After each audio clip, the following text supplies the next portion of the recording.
Today we celebrate the memorial of Saint Bonaventure, and he's a Franciscan friar and also known as the Seraphic Doctor, and some even call him the second founder of the Franciscan Order.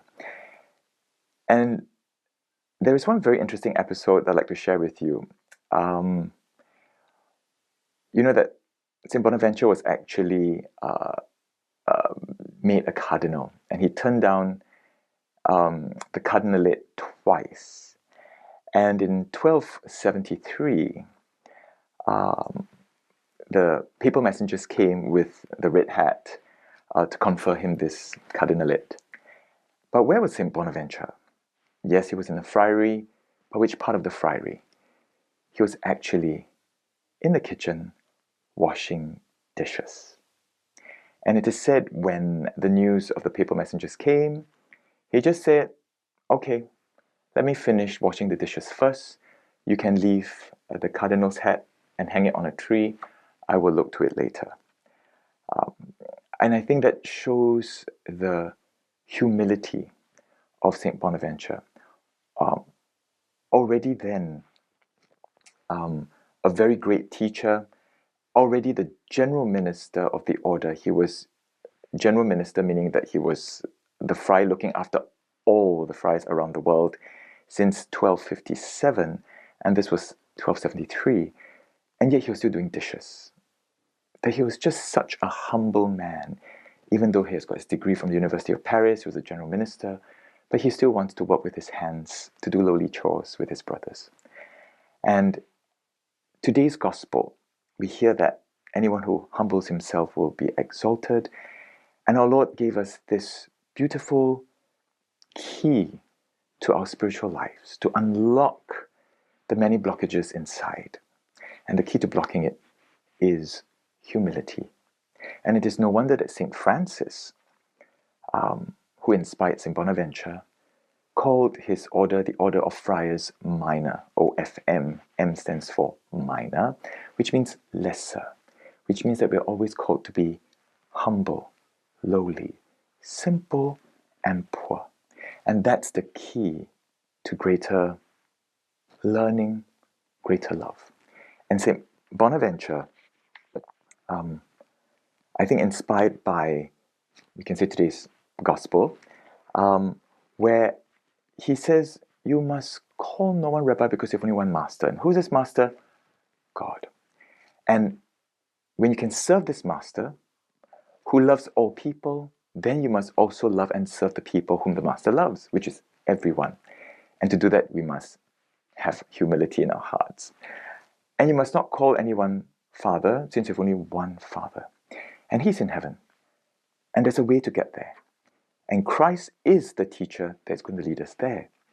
But St. Bonaventure also knows that teaching is not enough, because filling the head without filling the heart is not enough, which is why Bonaventure, yes, he encourages the intellect, the intellectus, but he also knows the place of the affectus, which is the heart, that the head and heart needs to be integrated and harmonized in our reach for the greatest love of all. And on Mount Alvernia, not the Thompson Road Hospital, but the real one, sometimes we call it La Verna in the Italian, and it was on this mountain that St. Francis got his stigmata in 1224.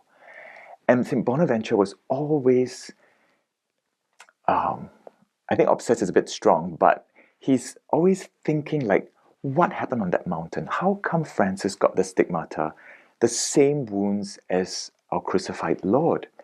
And so he went up on this mountain 2 years after he became the general in 1259, because there was a lot of tensions within the order and outside the order.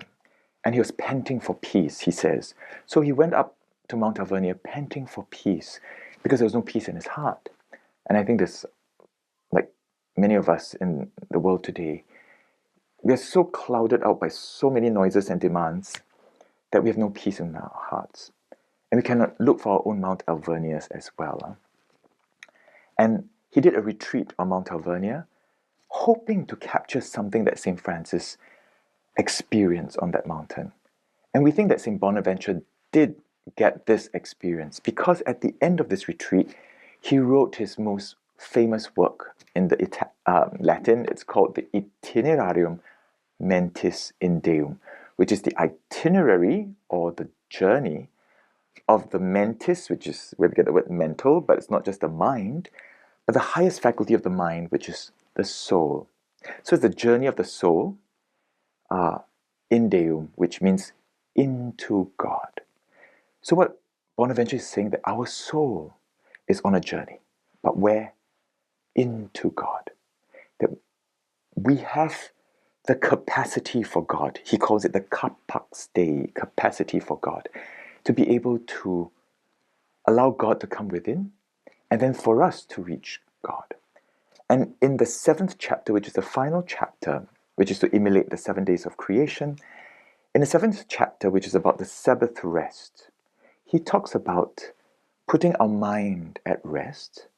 The first 6 days you can work as God worked to create. So first 6 days we use our minds to think about God in creation, in humankind, and in God's self. But on the 7th day we rest. But this resting is not just watching Netflix and just going shopping. But this is a resting in God, a recreative rest, to create ourselves again, recreation, right? And in the 7th chapter, it reads more like a prayer, and there's a beautiful passage there where he says, on this day, ask for this, not that, ask for this, not that. And he's telling us the difference between one part and another part. Example, he says, ask the lover, not the teacher. Yes, we get teachers like Christ to help us with our mind, but finally to reach God who is love, we need to ask the lover, the beloved. And that's where we think that Bonaventure himself experienced the crucified love. And he also says, ask not knowledge, but ask for wisdom. Because wisdom is actually knowledge with love and for love. And all this is so that we can grasp, as the first reading says, the breadth, the length, the height, and the depth. So that at the end, when we grasp this fullness of what God intends us to be, we can experience the utter fullness of God. That's the last line of the first reading. And the word fullness is very important for St. Paul, who wrote this first reading, because fullness in the Latin is the word, or in the Greek, is the word pleroma. But to achieve fullness, we first need to empty ourselves. And we go back to the beginning of the homily for today. That's about humility and self-emptying.